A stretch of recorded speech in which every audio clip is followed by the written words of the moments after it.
True life. I have schizophrenia. Hi, my name is Nicholas Trimarco. I'm 20 years old, and I have paranoid schizophrenia. Schizophrenia is a mental disorder in which a person may experience delusions, hallucinations, disorganized speech, chaotic behavior, or evolution. For a person to be diagnosed with schizophrenia, they must exhibit either delusions, hallucinations, or disorganized speech. One of these symptoms has to be accompanied with at least one or other symptoms.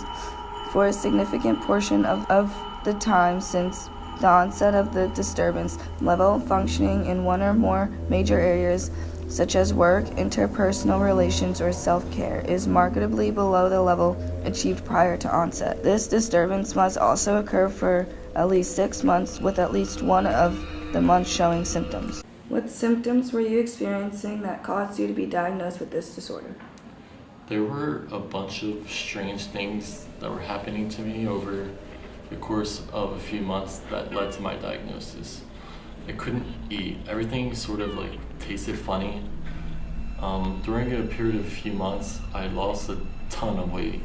I would zone out for long periods of time. My grades dropped drastically. I had insane hallucinations. I would see bugs crawling on the floor and on my arms, eating my skin. And I would see rats on the floor chewing the floorboards in. And I thought everyone was just out to get me. And then I started hearing voices, and it was at that moment that I knew that something was completely wrong. What exactly is paranoid schizophrenia, and how did you go about diagnosing Nick with this specific form compared to others? Well, there are a few types of schizophrenia, which include disorganized schizophrenia, catatonic schizophrenia, undifferentiated schizophrenia, and residual schizophrenia, and also paranoid schizophrenia. Paranoid schizophrenia is a subdivision of schizophrenia where the patient believes that he or she has people plotting against them. This includes that the patient is having delusions in which they believe to be 100% true. Before diagnosing Nick with the disorder, I had to make sure that this was the type of mental illness and form of schizophrenia that he actually had in order for him to get the best and most effective treatment. I observed him and noticed that he was having hallucinations, which was a red flag for me when getting to the initial diagnosis of schizophrenia. I also noticed his disorganized speech, and according to the DSM-5, when a patient has two of these symptoms, they are therefore diagnosable with schizophrenia. The reason that I diagnosed Nick with paranoid schizophrenia is for the unreasonable amount of time that he spends trying to protect himself from his predators. The thought that someone is out to get him is constantly on his mind and negatively affects his daily life pattern. Did you notice that your son was different from a young age or during his teenage years? Yes and no. I wouldn't necessarily say he was different from any age. However, I noticed him start struggling in various forms of everyday life. His diet changed heavily, and he basically became a human skeleton. His friendships suffered because he often withdraws and isolates himself. He would scream that something or someone was usually out to get him. And one night I heard him an agonizing scream and come from his room. He exclaimed that he saw rodents scurrying across his bedroom floor in a hastily manner. They were eating away at his floor, and he seemed to be extremely horrified. But I saw nothing. And I was just terribly confused and heartbroken that my son was having such scary hallucinations. This is when I knew he needed some type of help. I could not bear to see him in such agonizing pain. Is it hard to live with schizophrenia? What is everyday life like for you? Everyday life is a struggle. I had to withdraw from school for the time being. I lost a lot of my friends. I just can't seem to connect emotionally with people anymore. I'm still learning to cope and live with the voices that I hear inside my head and the hallucinations I see.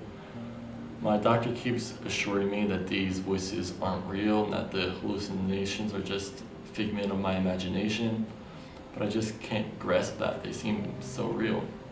Sometimes the voices say terrible things to me, and other times they're very calm. The main thing though is my family. I just can't bear to see my family in distress any longer. There was one instance that I lashed out on my mom, and she was terrified. She didn't talk to me for a few hours after the incident. It really drained me emotionally. I don't want my family members, or anyone for that matter, to be afraid of me. I just want to be healthy again. When others found out about your son's illness, how did that affect your life? What changes did you have to make? I had to assure that family members understood the nature of both positive and negative symptoms, clarify any misinterpretations of negative symptoms as personality or character flaws. I didn't want people to mistake the stereotypes affiliated with schizophrenia. He is a good son and deserves to be treated with respect, just like any other person. The changes we made to help treat his diagnosis were needed. We see our psychiatrist weekly, and we always have someone to talk to.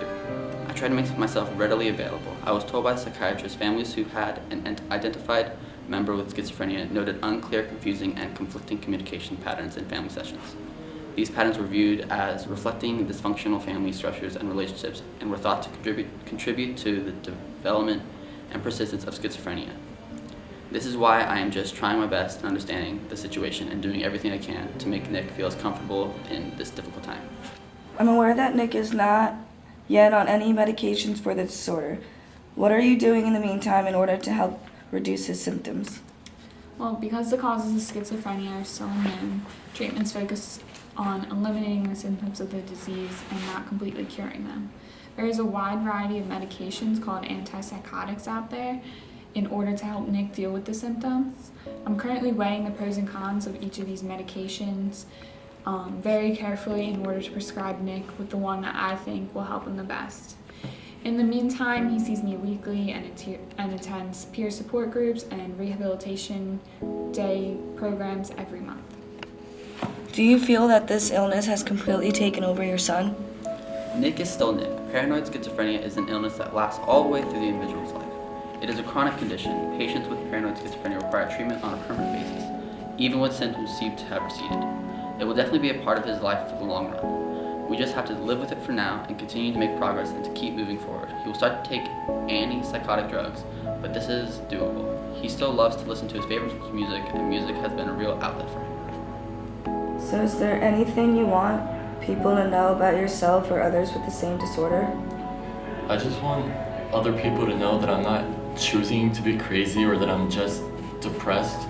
Schizophrenia is a legitimate mental illness, and it is extremely terrifying for everyone who goes through it. There are approximately 3.5 million people in the world with documented cases of schizophrenia, and the many different subcategories it comes in. That's a staggering number when you think about it. And even though we all have the same illness, not all of us experience identical symptoms, and the disease affects each of our lives differently. I'm still a person just like everyone else in the world, and I do not want other people to look down on me or feel better than me or judge me because of my diagnosis. I intend to get better, and I will not stop trying until I